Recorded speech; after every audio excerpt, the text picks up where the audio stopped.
Salut à tous les amis, j'espère que vous allez bien. Ce soir, match de Ligue des Champions pour le Barça qui affronte le Borussia Dortmund à Montjuïc. Quart de finale aller de Ligue des Champions face à l'équipe allemande finaliste l'année dernière de cette compétition. On va revenir dans cette vidéo sur les forces en présence, on va revenir sur les absents des deux côtés et on va évoquer un petit peu le match, le contexte, mais également le résultat d'hier en Ligue des Champions avec évidemment une défaite du Real Madrid cinglante contre Arsenal qui pourrait quand même nous mettre on va dire dans une situation, on peut dire que tout peut arriver dans cette Ligue des Champions. Allons-y, c'est parti. Alors hier, je me suis regardé la conférence de presse de Niko Kovac, donc le coach de Dortmund, de celle de Flick, de Gavi et de Waldemar Anton, autre joueur de Dortmund qui était présent en conf de presse. Ils sont revenus assez largement sur l'un des absents de marque côté Dortmund. Il s'agit de Schlotterbeck, le défenseur central de Dortmund qui s'est blessé cette semaine très gravement et qui va donc louper les prochaines semaines, prochains mois même de compétition. Pour moi, tout simplement, c'est le meilleur joueur de Dortmund et donc, d'une certaine manière, c'est une bonne nouvelle du Barça qui donc n'affrontera pas un Dortmund avec une défense solide. Il faut savoir qu'il y avait beaucoup de doutes concernant d'autres joueurs, notamment Niklas Süle ou encore Ben Sebaini. Finalement, ils seront bien dispo, mais dans quel état physique ? Franchement, je pense pas qu'ils seront forcément prêts pour être titulaires, mais en tout cas, ils sont bien présents pour affronter le Barça. Kovac a mis en avant le fait que le Barça était favori, mais qu'il ne fallait pas oublier que le Dortmund l'année dernière était en finale de Ligue des Champions. Évidemment, c'est une équipe bien différente avec notamment Mats Hummels en défense, Schlotterbeck qui était présent, Jadon Sancho en attaque. En tout cas, il y avait une équipe assez intéressante côté Dortmund. Évidemment, le Barça a déjà affronté cette équipe. D'ailleurs, Flick l'a exprimé en disant que certes, on avait joué contre eux, mais c'était une équipe complètement différente aujourd'hui qui défendait désormais avec 3 centraux et que le Barça avait également évolué tout simplement, que c'était pas la même équipe, même si le Barça avait gagné à l'extérieur 3-2 dans un match, on va dire, divertissant, avec beaucoup d'erreurs côté Barça, notamment défensivement. Rappelez-vous, il y avait eu l'erreur de Koubarsi sur un penalty sifflé pour Guirassy. Il y avait également, je crois, l'alignement mauvais à un moment donné de Koundé. Il y avait eu clairement beaucoup de largesse défensive côté Barça. Et malgré ça, le Barça avait gagné contre Dortmund à l'extérieur, alors que Dortmund ne perdait jamais depuis très longtemps à domicile. Donc le Barça est dans une situation, on va dire, quand même de confiance. Il faut savoir qu'il y aura également Pascal Groß qui sera absent côté Borussia Dortmund, suspendu pour ce match. Et il y a aussi Marcel Sabitzer, milieu de terrain de Dortmund, qui est blessé depuis déjà quelques semaines et qui sera limite pour le match retour. Donc il y a beaucoup d'absents quand même côté Dortmund, mais ils ont quand même des joueurs intéressants. Il y a notamment Chukwuemeka, le joueur anglais que le Barça pistait d'ailleurs côté il y a quelques mercato, donc c'est un joueur très intéressant. Il devrait débuter ce match. On verra si Félix Mecha joue. Il a joué quelques minutes contre Fribourg. Je ne sais pas s'il sera titularisé. Je me rappelle de lui contre le Real. Il avait été impressionnant à Bernabeu, même si Dortmund avait finalement craqué il y a quelques mois alors qu'il menait au score.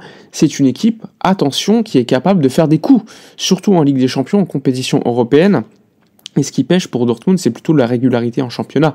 Je crois qu'ils sont 10e de Bundesliga, alors que c'est une équipe clairement au niveau européen qui est capable de faire des coups. L'année dernière déjà, je me rappelle, ils avaient été pas en difficulté en Bundesliga, mais ils visaient pas le titre, encore une fois, et pourtant ils sont allés en finale de Ligue des Champions. Évidemment, ça reste une équipe avec beaucoup de faiblesses, je trouve. J'ai regardé quelques matchs de Dortmund ces derniers temps, et on le voit, défensivement, c'est très friable, même si ces derniers temps en Ligue des Champions, en Bundesliga, ça marque beaucoup de buts. Ça gagne contre Fribourg, largement, Mayence. Ça reste des équipes plutôt intéressantes de Bundesliga. Je trouve que Dortmund, défensivement, est trop mis en difficulté, tout simplement. Et je pense que le Barça, qui est une équipe offensivement impressionnante, s'il y a un bon Lamine Yamal ce soir, s'il y a un bon Rafinha, s'il y a un bon Lewandowski, on peut franchement pas se qualifier dès le match aller parce qu'il y a beaucoup de respect à avoir sur cette compétition et sur Dortmund, mais je pense qu'on peut prendre une bonne option ce soir si le Barça évidemment est efficace dans les deux surfaces. Côté Hansi Flick, on a voulu mettre en avant le fait qu'il y avait un doute sur le milieu de terrain, avec notamment De Jong, Pedri qui seront là, mais le troisième joueur, on ne le sait pas encore. Est-ce que ce sera Fermín López, qui aujourd'hui est favori pour jouer selon la presse catalane, ou est-ce que ça sera Gavi, qui sort d'un très bon match contre le Real Betis, qui a eu un profil de joueur, qui est un profil de joueur qui peut jouer tantôt dans un double pivot, tantôt en numéro 10, même si je préfère personnellement Fermín à ce poste-là, plutôt que Gavi, qui est plus intéressant, un peu plus bas sur le terrain.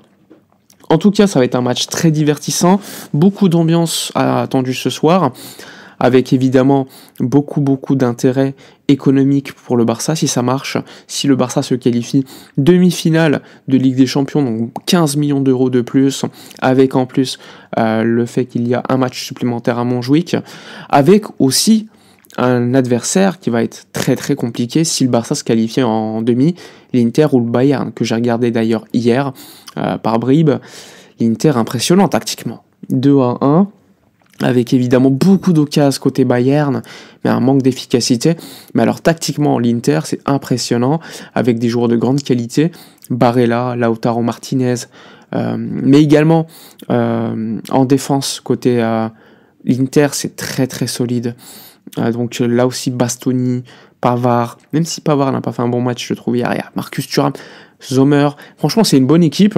Perso je préfère affronter l'Inter parce que franchement j'en ai marre d'affronter les mêmes équipes qu'en phase de ligue, que ça soit Benfica, que ça soit encore une fois Dortmund, et encore une fois si on se qualifie que le Bayern aussi, ce sera encore le Bayern. Franchement je préfère l'Inter pour que ça change, sachant qu'on doit se venger entre guillemets de ce qui s'était passé il y a quelques saisons à San Siro, à Giuseppe Meazza, où l'arbitrage avait été favorable à l'Inter, et franchement on méritait mieux à ce moment-là. En tout cas ça va être très excitant ce soir. Le Real a perdu en plus hier contre Arsenal, donc ça nous met quand même dans une situation où on peut se dire faut gagner, parce que si tu gagnes, tu mets plus un coup au Real, on peut dire tout ce qu'on veut, et sachant qu'il y a la Liga, si le Real sort aussitôt en Ligue des Champions, entre guillemets, ils vont se concentrer, focus sur la Liga à 100% et à la Copa. Et le Barça, s'il se qualifie, aura plus de matchs, donc potentiellement plus de fatigue, et donc là aussi il faudra faire une gestion. En tout cas, il faut se concentrer sur soi-même ce soir, se qualifier ou prendre une très bonne option contre Dortmund. Ça va être un match très compliqué avec la gestion évidente des hors-jeux de la ligne très haute, avec Inigo Martinez qui sera présent, tout comme Koubarsi en défense. Dites-moi dans les commentaires votre opinion sur ce match, votre 11 pour ce soir. N'hésitez pas comme d'habitude à donner votre avis, likez, commentez, partagez. Moi je vous dis à la prochaine et d'ici là, comme d'habitude, portez-vous bien.